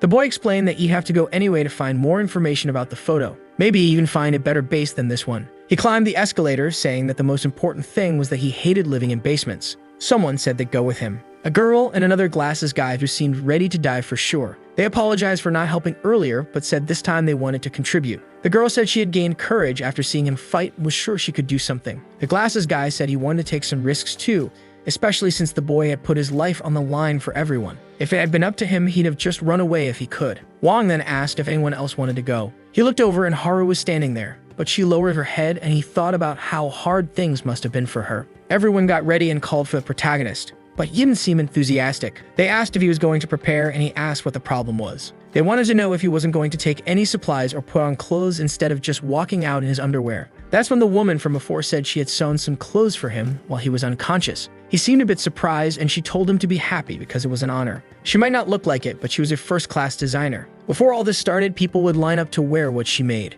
Not that it mattered anymore since all her clients had disappeared. The protagonist then remembered how he received clothes in the basement. He told his father that he had heard people on the surface wore all kinds of different styles. So why did he always wear the same old, dirty shirts? His father showed him that it was all they had. He told the boy not to be disappointed as he lived the same way. The protagonist explained to the woman that wearing different clothes had been one of his dreams on the surface, and he thanked her for making them for him. She was startled but then smiled. She said that now that he was wearing first-class clothes, nothing else in his life would satisfy him. Haru approached, about to ask something, but at that moment, his pants fell down. She froze in place as he asked what the problem was. Obviously, poor Haru froze, unable to react, and everyone else started turning red. Haru stopped for a moment, looked down, and then turned red herself. She slapped him, calling him a pervert. But the boy simply dodged and asked why he was being attacked out of nowhere. Poor Haru stumbled. "Goodness, where are you going, girl?" She just veered to the side and fell to the ground. He stood there, confused, while she was trembling all over. He asked why she wasn't getting up and shouted at him to put on some clothes already. He stood there, thinking he really couldn't understand humans. "Oh boy, check out the scribe on this guy, looking like a ninja from Konoha." Meanwhile, the glasses guy asked why the monsters attacked this place. The sleepy girl glanced down and noticed people were cooking something. She grabbed a lighter, claiming it as hers. The protagonist then pointed out that might have been the reason. These monsters seemed to be attracted to fire. The two were shocked to make this discovery. He warned the girl to be careful not to light it accidentally. Otherwise, the monsters might show up again. Haru already had the lighter in her hand, and the girl said she would leave this amazing gift with her. Then she ran off. Suddenly, a guy spoke up, saying he just remembered something. He asked if Haru wasn't the athlete from Gasing High School. She asked how he knew that. He replied he was sure he had seen her before. He recognized her because of the scar. He'd always thought she looked so cool where she ran. That's when Haru remembered the moment she was running and passed by that guy. He must have seen the scar on her forehead. She clenched her fists and said no. That scar wasn't cool, because it reminded her that she had once been a coward. We then see Haru as a child, heading to school. As she walked among her friends, someone shouted her name. From afar in a little car, it was her parents. They were celebrating her first day of middle school. Her brother told her to stay strong. But without responding to anyone, she just pulled her hood up. Everyone wondered who Haru was. Before they could figure it out, she had already walked off. Her father sat in the car, wondering if she would adapt well. He remembered her as an energetic child, but everything changed after that accident, something that left her so terrified it altered her everyday life. We then see a scene where a man had captured her and was threatening everyone. People were scared, but suddenly Haru bit his hand, broke free, and started running. But she tripped and fell to the ground. She looked back as the man slowly approached and attacked her, leaving the scar on her forehead. A little later, she woke up in the hospital, startled. Her parents thanked her for waking up, but she seemed desperate. Her father hugged her, telling her to calm down, that the man had already been caught. There was nothing to worry about anymore, but the memory of him remained etched in her mind. Back in class, she always kept her bangs covering her forehead. Some girls nearby were chatting, and when Haru glanced at the window, she saw a shadow. Startled, one of the girls asked how she was feeling. The girls all wanted to know what she was most afraid of. Haru paused for a moment and said what scared her the most was dying, until the girls clarified they were talking about movies, so what was she even answering? Sometime later, it was time to run. Haru noticed people were commenting about her, but she didn't want to give up on everything. Still, ever since the day she got that scar, she felt like terrifying waves of water were constantly closing in on her. When that feeling grew stronger, everything in front of her would turn white. That's why she didn't like running. Every time she ran, it reminded her of that day she tried to escape. When the boys were running casually, Haru passed them all, leaving everyone behind. But it only made her realize how much of a coward she was. The teacher announced it was a new record, and everyone was impressed. They congratulated her, saying they didn't know she had such talent. People crowded around, asking her name and if she was an athlete. She said no, but the teacher chimed in, saying she had potential as a runner. If she started training, she'd soon be one of the best in the region. Haru tried to explain her fear of that memory, but she paused for a moment, clenched her fists and said, "Fine, I'll do it." Time passed, and she was now stacking up trophies. Someone commented that the girl who started just 2 years ago already held several records. An older man asked if the girl with the scar was there, and the teacher confirmed it. Opening the door, he saw Haru drying off after a game. He said she was the athlete of the moment and asked if he could take some photos with her. She agreed, and a bit later, he said he was a fan and asked her to smile. Then he moved closer, saying the photo wouldn't turn out well if she stayed so distant. But as soon as he touched her, she remembered the day of the attack. The man stood there, confused, trying to figure out what happened. In an instant, Haru had run to the corner. Later, the man said he felt weird about it. He didn't know the girl was so strange and claimed he hadn't done anything wrong. The teacher tried to explain that Haru was a bit strange, but asked the man to understand. He said she could be considered a bit of a coward, always running away from things. Haru was standing nearby and overheard the entire conversation. Back at home, her father was complaining about the internet not working. His wife told him it was because he needed to learn not to use his phone at the table. He apologized and asked Haru how the news report went yesterday. She stayed silent, and he commented that he never imagined she had such talent. He was now excited to see his daughter on TV. But suddenly, Haru said it was all because of that accident. That was why she got so good at running. Her father didn't know what to say. She explained that every time she started running, she remembered that incident, which made her run faster. Ironically, that was the reason she started running in the first place. She thought if she kept running, she eventually escaped the cowardly personality she had. But after all this time, nothing had changed. No one said anything at the table. She got ready and was about to leave for school. Her father stopped her and said she didn't need to fix anything. It was okay for her to be a coward. Haru wanted to respond but stayed silent. Deep down, she knew it wasn't okay for her to be like this. She constantly felt like people saw her as strange because of her personality. People would always judge her for running away from even the smallest things. Just like that reporter had said, there was clearly something wrong with her. She told her father it was okay. He didn't need to try to make her feel better. It didn't bother her that much anymore, but he hugged her. He said he wasn't trying to make her feel better. He was just telling the truth, that it didn't matter if she was a coward. Nothing had changed before or after the accident. She was still his daughter and the person he loved most in the world. He gently brushed her bangs aside, exposing her forehead, and told her she didn't need to hide it anymore. That scar was proof that she had fought and survived. Haru began crying, thinking people didn't like her because she was a coward. That was the only reason she tried so hard to change. But the world was a better place because despite everything, there were people who understood her. Her brother teased her, calling her a crybaby. But Haru was more focused on what her father had said, that there was nothing wrong with her, that it was okay for her to be a coward. Her father extended his pinky and told her a promise, that she wouldn't cry anymore every time she thought of herself as a coward. She hesitated for a moment, but then smiled and said, okay. With that, her mother said she was taking her brother and would be back soon. Haru and her father stayed behind, watching them leave, until the wall in front of them was destroyed. Before her father could react, a chunk of debris struck her mother in the head. Her brother was taken with her. The entire front of the house had collapsed. Creatures had begun roaming the area. Her father, desperate, ran to the rubble, searching for his wife's body. He paused for a moment as Haru called out to him, asking what happened and where her mother and brother were. But then she realized her father had also lost one of his legs. She ran to him, but he told her not to come closer. Her mother's body was beneath the rubble. Haru didn't know how to react. She fell to her knees, memories of her family flashing through her mind as she spiraled into despair. Her father called out to her and told her she could still escape. He said he would stay behind with her mother and brother, but Haru said no. She begged him not to say such a thing because she couldn't leave him behind. He was the only person she had left. She didn't want to run away anymore because she'd never forgive herself if she did. In front of her father, a crowd of people was fleeing from the creatures. They glanced at the house as Haru stood up. She was about to tell her father she'd never run away again, when a swarm of shadows closed in on him and rushed past her. Amid the chaos, she froze, watching as her father slowly turned toward her. He was enveloped in a glowing light and she couldn't move forward. The shadows seemed to pull her back. She remembered her father once telling her it was okay to be a coward, that there was nothing wrong with her. So she ran thinking he was wrong. She abandoned him despite saying she wouldn't. And after that, she kept abandoning others. Back on the train, Huang watched the protagonist preparing himself. He looked back and saw Haru standing there. He remembered how isolated she had seemed and chose to ignore it. He kept climbing and she stood frozen, paralyzed by fear. But then, suddenly she moved. She ran past everyone on the stairs and stumbled in front of him. She was determined not to run away anymore. She said this time she was going with them. On top of one of the buildings was a monster doing push-ups, or was that just an illusion? Meanwhile, the group sneaked through the buildings. Slowly, they advanced, following the protagonist's signals. After some time, he turned around and told them they could talk there.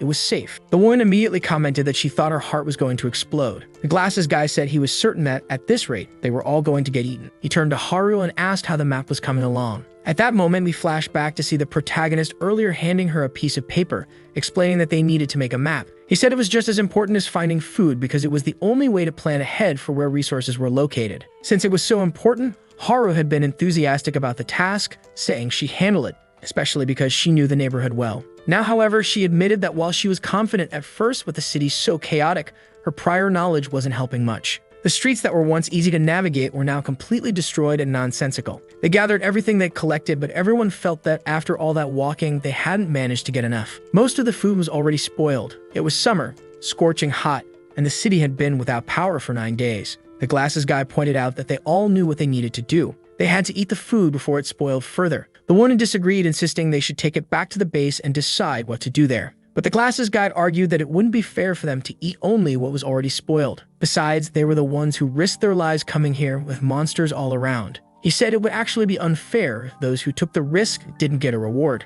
Still, the woman protested, saying the people at the base were waiting for them. Then they heard chewing noises. The protagonist was calmly eating, saying it was delicious. Of course, everyone immediately started eating too. The woman, left with no other option, reluctantly joined in. The boy was happy. At the base, they only had bland nutritional food. At least this was tasty. Just eating it made him feel content. Haru then mentioned that she remembered the first time they met, they had eaten bread together. Back then, she thought he was a complete idiot for not even recognizing what bread was. He paused for a moment, then handed her a bunch of supplies, saying he didn't owe her anything anymore. She was confused and asked what he was talking about. But of course, he was trying to repay her for that day when she said he'd have to pay back 4 times what he received. She stood there puzzled, and he realized she might have forgotten what she'd said. Or maybe, from the beginning, she never intended to get paid back. He thought to himself that she must enjoy losing and called her stupid. Naturally, she snapped back, asking who he thought he was to say something like that. Later, they continued walking. Before all this, the protagonist had warned them about the most important rule of moving on the surface. Don't get discovered by the creatures. If anyone was spotted, they'd have to fight, and before they could take down the first monster, more would already arrive. If that happened, they'd eventually be surrounded by an endless swarm. While recalling this, he noticed something approaching from the rooftop. A creature descended, casting a shadow in front of him. As soon as he saw the shadow, he knew what was coming. The plan to stay undetected had failed. He looked back as the creature landed between them. Everyone panicked, and Haru started trembling. Immediately, he told them to split up and run. Haru was the first to pass him, bolting from the spot. This was his plan to increase the chances that at least one of them would survive. But then, suddenly, a hand stopped her. He had grabbed her arm and told her to wait. He observed the creature. It didn't seem to have noticed them yet. The monster wasn't reacting at all. The glasses guy, shaking, tried to back away. But he accidentally stepped on something, and the creature leaped toward him. That's when the boy realized the monsters reacted to sound. Haru was about to scream, but he covered her mouth. He signaled everyone to stay silent while keeping their eyes on the monster. He prepared himself, knowing that if they attracted more creatures, things would spiral out of control. He would have to take down the monster in a single strike. Earlier, someone had handed him a weapon. It was the mustached man who had said he had no intention of going to the surface with them. But that didn't mean he would sit idly by while they struggled for supplies. The protagonist asked what it was, and the man showed him a hammer. He explained that he forged it after watching him fight. It was a weapon designed to hit weak points. Armed with 2 giant needles, the protagonist stood still, watching the creature. In an instant, he disappeared, leaping toward the beast. This was their only chance. If they failed, the entire city would be alerted. Everyone was terrified as he struck, hitting the core dead on. The creature dissolved instantly. Finally, the day came to an end. They set up a temporary camp and were sleeping outside the city. The boy sat, staring at the weapon he'd been given. He remembered how his father had many weapons, but his father always said he shouldn't rely on such things. He needed to be able to defeat any of them with his bare hands. The boy had once asked his father if he meant the humans on the surface. The stern man fell silent before eventually replying, yes. Weapons didn't suit people like them, his father had said, and soon he would understand. But the boy only grew more confused. His father had told him he'd understand, but he couldn't imagine killing these monsters without using a weapon. And what was stranger still was that his father had never spoken about these creatures. Maybe it was because he never believed in their existence either. After all, he didn't even believe in the apocalypse. But little by little, the boy began to piece things together. Why he had to go through such inexplicable training? Each one of those preparations was to teach him how to fight, how to survive against these monsters. But there was still something that didn't make sense to him. His father had said he had no intention of ever letting him out of the basement. So if that was true, why train him to survive on the surface? Which part of the story was a lie? Did his father really never plan to send him to the surface? He remembered the moment his father had panicked. He was certain that wasn't an act. And aside from his mother's death, his father rarely lied. If he truly didn't intend for him to go to the surface, then the training must have been to ensure he'd survive if it ever happened. But something still didn't add up. On the day the apocalypse began, all the doors to that place had opened. He was sure that wasn't part of the original plan, yet he knew that if he had stayed there, he would have died in the swarm of monsters that invaded. What he didn't understand was why so many creatures had attacked that place. And more importantly, how had his father known the apocalypse was coming? As he stared at the monster's core, the glasses guy asked what the unbreakable object was. He tossed it to the woman and asked if she wanted to figure it out, but she screamed and said it was disgusting, throwing it back. The core rolled toward the protagonist, who slowly stopped it with his finger. The energy inside seemed to react to him, flowing into the core before it fell to the ground again. It rolled to his side, and the glasses guy asked what had just happened. The protagonist looked puzzled, picked it up, and examined it. Someone else suggested it was better for everyone to sleep, as tomorrow would be a long day. As he looked back at the core, it disintegrated in his hand. Haru lay nearby, silent. She was reflecting on how she tried to run away again, despite promising herself she wouldn't. She remembered the girl she had abandoned and muttered that she needed to apologize to her. The protagonist lay down as well. He seemed to recall his father reading a book, wondering about the memory. He remembered that there had been a time when his father was normal, so long ago that he had forgotten what it was like. The boy asked his father if he wanted to read that book, and his father said yes. It was a story from his homeland, a tale of a hero whose name. But his father's image faded, and the boy woke up to find Haru near him. Actually, far too close. What was she doing? But don't get too excited. Of course, she covered his mouth and trembled, pointing to the side. There was a noise coming from behind the rocks. The two stayed perfectly still, watching. Haru was sweating bullets. What appeared was a little rat. She sighed in relief, muttering that she couldn't believe she got so worried over that. That's when she realized she was on top of him. The protagonist remarked that she was kind of heavy and asked if she could please get off. Furious, she shouted that she wasn't heavy and told him to be quiet. Later, she was observing the city through binoculars. No matter where she looked, it was full of creatures. She called over to him, asking how the map was coming along because they needed to leave. She said it was coming along fine, but reminded him to call her by her name. At that moment, the glasses guy asked what the boy's name was, since no one knew, including them. The protagonist replied that he didn't have a name, having never been called one since he was a child. The woman asked if they should just keep referring to him as you, or if they could give him a name right now. He seemed confused, asking if they were going to name him. Haru suggested calling him Stupid because it would be easier to remember. Caught off guard, the protagonist had no idea what name he wanted. He had never thought about it before. Then he remembered the conversation with his father and the book. Finally, he said they could call him Blue. Everyone was a bit puzzled. Haru said it was a strange name and asked if it had any meaning. He replied that it didn't. It was just the name of a character in a book he used to read as a kid. That's when the group realized they hadn't introduced themselves yet. The woman said her name was Yujin, and the glasses guy was Jian. Haru introduced herself, adding that she was sure the idiot wouldn't remember any of their names. The protagonist was about to introduce himself, but everyone stared at him expectantly. He remembered being in the basement, lifting a pencil. He declared, "My name is Blue. It's nice to meet you all." Haru smiled, and the group exchanged glances, saying it was nice to meet Blue too. He thought back to the dreams he had of leaving that place. He always imagined that if he could reach the surface, he'd greet people and have conversations with them. Maybe he wanted to become friends with them. Shikian extended his hand and said, "Now we're friends." But just as the protagonist reached out to shake his hand, memories of all the deaths flooded his mind. The thought of finding his parents stopped him, and he pulled back, saying, "No." Everyone was confused for a moment, but it was time to continue their journey. He knew that, if not for the apocalypse, he would never have been friends with these people. But finding his mother was his priority. It wasn't the time to chase the dreams he had before. At that moment, someone screamed nearby. Ahead of them, a man was trying to defend himself from a creature. The monster, a massive beast with gnashing teeth was attempting to eat him. Yujin started to move forward, but the protagonist stopped her and asked what she was thinking. Embarrassed, she said they should help the man, otherwise he'd die. The protagonist firmly replied no. He explained that if they could hear the man's screams, so could the monsters. Yujin insisted they still had time to save him before something worse happened, but the protagonist reminded her of what he had said before they came to the surface. She had promised to follow his orders. Yujin hesitated, unsure of what to do. Suddenly, she darted toward the man. The protagonist shouted that she was an idiot. She grabbed a branch and stabbed the monster in the back, throwing it to the ground, where it rolled away. The man, shocked to see other people, stammered. Yujin told him to calm down and stay quiet so they could lead him to safety. But the man yelled, warning her to look behind her. Just as the monster lunged for her head, the protagonist saved the day again. The man was stunned, asking how he had done it. But Blue ignored him and turned to Yujin, asking if she realized what she had just done. She had put everyone in danger. They quickly discovered the man had broken legs, complicating things further. The protagonist knew the man would be of no use to them. Then he started hearing sounds. Creatures were closing in from all sides. He told the man that they couldn't help him anymore. They had already risked too much saving him from the monster. He then turned to Yujin and said if she truly wanted to help this man, he didn't care. But if that was the case, she wasn't to follow him anymore. He reminded her that she had promised to obey him to stay on the surface. Ji-yeon agreed, saying the boy was right. It wasn't the time to worry about others. They had to remember the people waiting for them back at the base. Yujin paused for a moment before finally agreeing. Fine, she said. I'll obey you. But the protagonist looked startled. The man she had saved spoke up, asking who gave them permission to leave him there. He demanded they stop joking around. It was obvious he would die if abandoned. He argued that leaving him there was worse than murder, was the same as killing him. The protagonist, annoyed, told him to shut up. Suddenly, something started approaching. The man, desperate, drew even more attention. Everyone seemed surrounded. Amid the chaos, the protagonist took a moment to breathe. Haru asked what they were going to do as monsters were closing in from all directions. He said the worst hadn't happened yet. They still had time to escape before being cornered. They knew at least the path they came from was free of monsters. All they had to do was retrace their steps. But then the man lit a lighter. Everyone asked what he was doing. He pointed to a nearby smoking hazard sign. Ji-yeon shouted, asking if he realized that would attract the monsters. The man calmly replied that he knew exactly what it would do. After all, he had accidentally destroyed the last base he was at. The boy demanded to know why he was doing this. The man lit the lighter, releasing smoke, and said he just wanted one last smoke before he died. Monsters began rushing in from every direction. Blue yelled for everyone to run. The man on the ground was the first to die.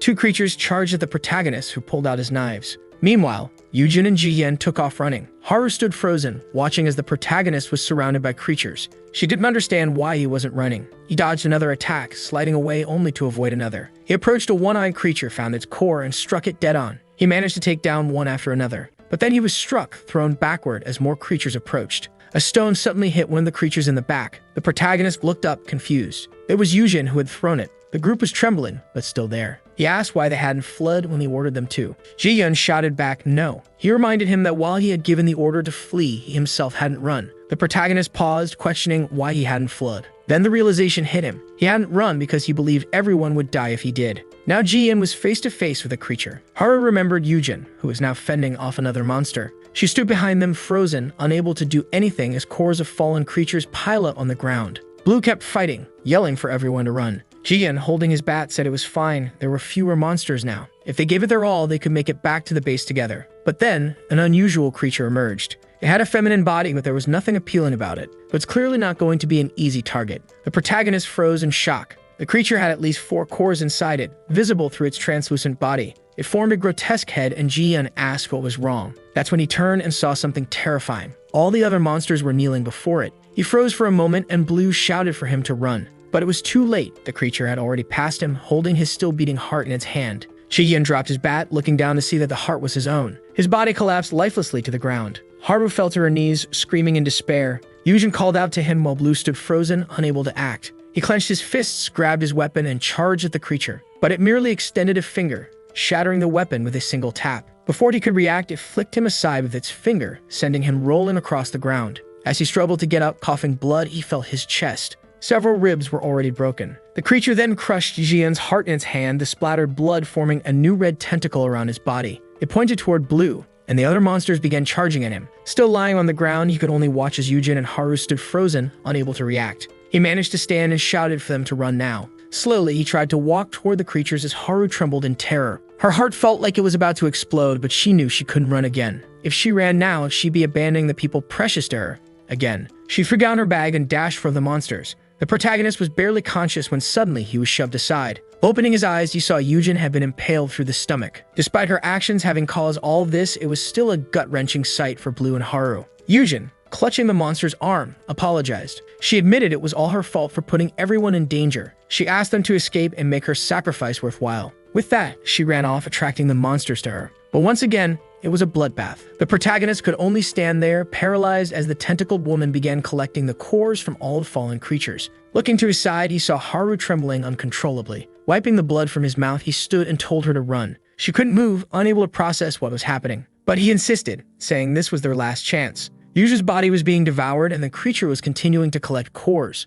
Haru asked him what he was talking about. Ignoring her, he continued moving toward the monsters. She demanded to know if he lost his mind. From the beginning, the plan had been to separate and escape. He acknowledged that, saying at the time it was the right plan. She then asked what had changed. He replied that it changed because it had been fun. Fun to go to the surface with them to share meals together. It had been nice to introduce themselves and grow closer with each passing moment. He realized that the dreams he had back in the basement were even better than he'd imagined. But all of it ended when people died. When someone died, they could no longer talk, share names, or connect. He remembered Jihyun extending his hand for friendship, and how now that would never happen. He recalled the time in the basement when a woman asked him if he'd ever felt sadness from losing someone precious. At the time, he hadn't understood what she meant, but now he was beginning to comprehend. That's why he wanted Haru to run. He didn't want to see anyone else die. Standing there, Haru stared at him, the bodies of Yujin and Jihyun lying in pools of blood. She dropped the wooden stick she'd been holding and began to break down. Once again, she was in the same situation. Shadows of monsters rushed past, just like the day she abandoned her father. And just like that day, Blue turned to her and told her to run. She asked herself why. Why were they saying the same thing?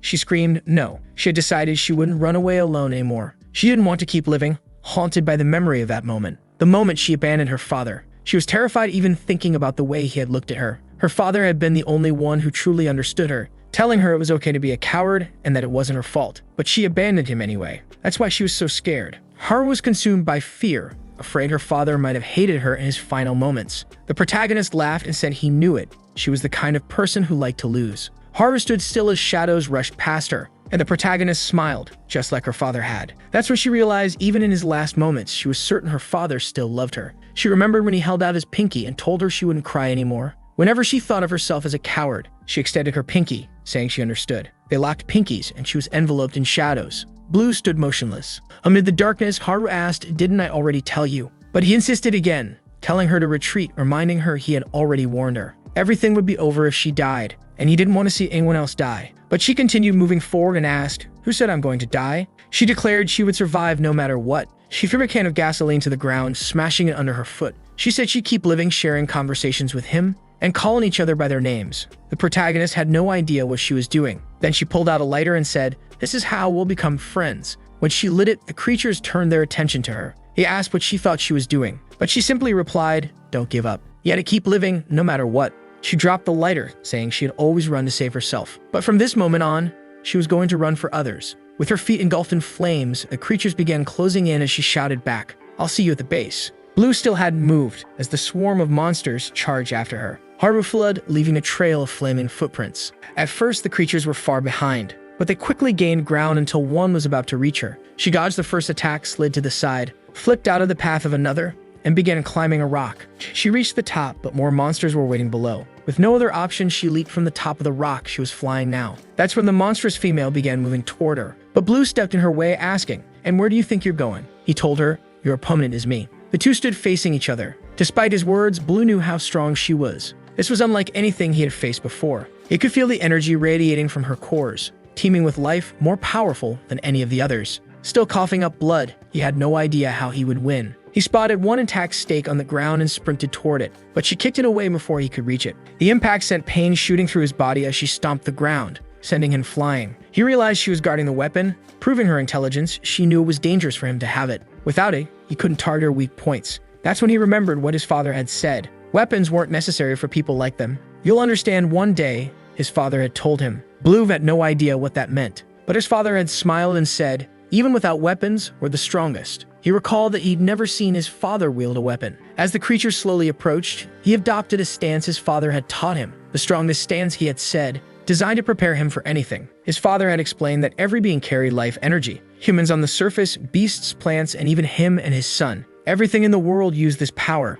His hand needed to act as the focal point for this life energy. He had to focus entirely on the tips of his fingers, channeling his inner energy there. Once he felt its presence, he had to learn to control it. Blue had been confused, telling his father he felt nothing. "What is this life energy nonsense?" he had asked. His father had reassured him, saying, "You might not understand now, but one day, you'll need it." In the present, Blue assumed the stance. He began to sense how each creature used their life energy. Gradually, he found his own within himself. The energy began flowing through his body, and he remembered his father's words. "When this happens, the power is yours." Blue felt a strange, warm sensation, as if his entire body were on fire. He recalled asking his father what would change when he used his power. His father had answered, "You'll be able to move to just a little. A tiny bit, almost like how I move." The female monster was now right behind him. Suddenly, he turned, delivering a punch directly into her arm and abdomen. Blue's punch struck deep into the creature, sending it hurtling backward. The monster was dragged along the ground, trembling. Even though it had no eyes, it was clear that the damn thing was surprised.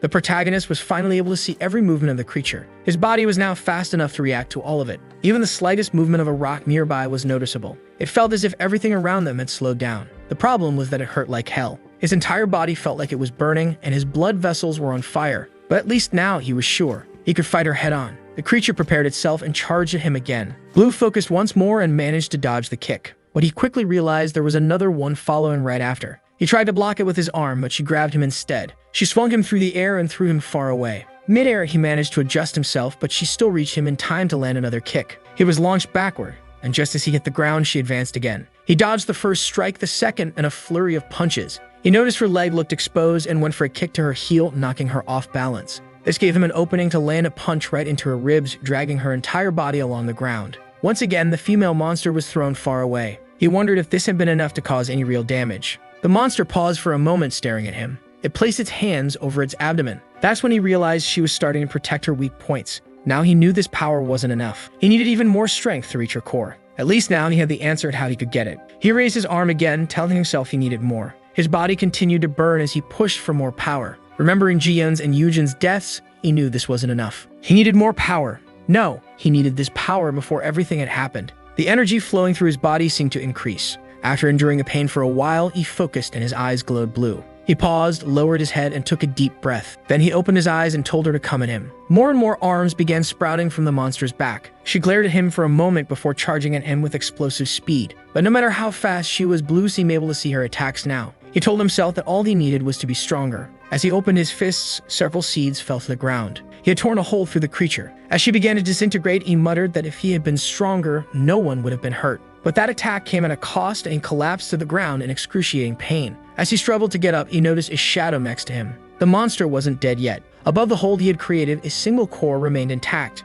The monster grabbed Ji-Yun's and Yujin's bodies. Blue shouted at her to stop and to let them go. But she pulled their bodies close and her wounds began to regenerate. In the next moment, she was holding him by the neck. He tried to pry her arm off, but it was no use. Suddenly, a mouth appeared on her face and she began to smile. Looking behind the creature, he saw the two lifeless bodies. Unfortunately, he no longer knew what to do. He was becoming disoriented and could no longer make any decisions. Falling into a void, he had only one thought. It felt as though he was being absorbed by something as he thought, "All I want is to kill that monster." Suddenly, the creature's expression changed. The protagonist was staring at her with a glowing red eye. He grabbed her arm again. The monster looked terrified, as if being pulled into a dark abyss. She couldn't free herself as he continued crushing her arm. Finally, she pulled away, leaving behind a stump where her arm had been. He destroyed the remaining pieces of her hand. While the monster made strange noises, he stood there staring her down. Slowly, it seemed as though he was descending further into darkness. The monster, unable to take it, threw herself at him. The scene shifted to another part of the city. Someone was looking at a map, saying they were almost at the marked location. It was the group from the train,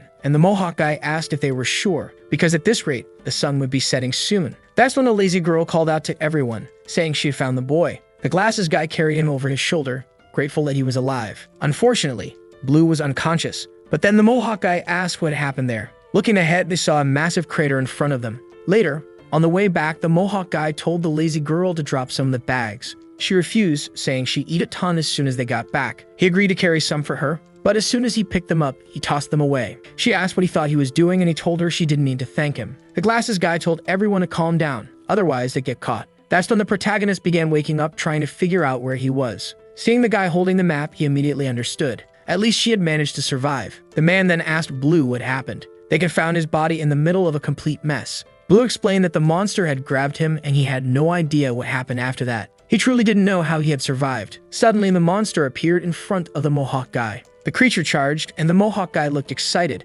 saying he was bored from not killing anything. But Blue simply walked past him, heading toward the monster. The group called out to him, telling him to wait since he didn't have a weapon. Ignoring them, he concentrated energy in his finger. When the monster lunged, he stepped back and delivered a kick straight to its chest. The group was stunned as the entire creature cracked apart and disintegrated from a single blow. Once again, however, Blue was left exhausted and collapsed, caught by the Mohawk guy. The man grabbed him and asked if he was even human. Later, they returned to the subway. Wong was carrying some crates, asking if there had been any signals on the radio. The mustache man sighed, saying it was a complete failure. Despite all the effort he put into fixing it, all the channels were dead. All they could do now was hope the government or the military would make some kind of announcement. Huang set the crate down, visibly worried, mentioning how long it was taking for the group to return. Haru was nearby, her feet burned and unable to sleep as she waited for Blue to come back. The mustache man's expression suddenly changed and he said, "They're finally back." Haru looked to the side and immediately saw the boy. He was with the others who had survived. The moment she saw him, she ran and hugged him tightly. Blue could barely keep his eyes open, but she thanked God he was still alive. Even though she had run away, he had survived.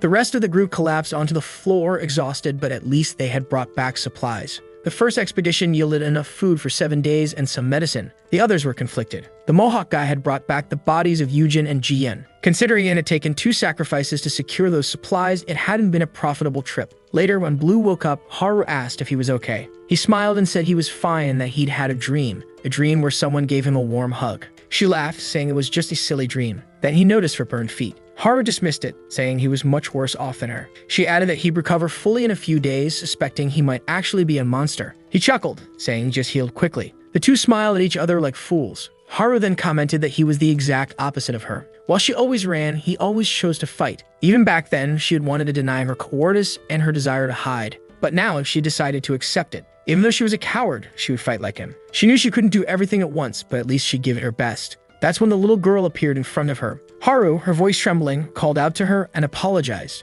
She said she hadn't wanted to abandon her that day. She had acted without thinking. The girl extended her hand. Haru asked what it was, and the girl said it was her hairpin. It was a gift because she thought Haru wouldn't see properly if her face was always covered. Haru was confused, unsure how to respond since she had abandoned the girl. But the girl said it was fine because she still had another hairpin. Haru stopped and smiled at the girl, who then looked surprised and commented on her forehead. Haru said, "Yes, this is proof that I fought." Blue stood nearby, silently observing everything. Haru asked the girl if it suited her, and the girl said yes. Amid all the sudden loss and the heavy guilt everyone carried, they had somehow found a glimmer of hope. Haru noticed a blonde strand of hair on Blue's head. That's when the radio began crackling. The sound was terrible, but someone asked if they could hear him. The voice said to turn down the volume and began counting to 3. Once the count was over, he asked if it was clear enough. Everyone gathered around to listen. The voice said he would get straight to the point. He claimed he had been prepared for the apocalypse because he knew it was coming. This left Blue stunned. The man on the radio said whether they believed him or not was up to them. He introduced himself as List and said he wanted to offer words of encouragement to all survivors.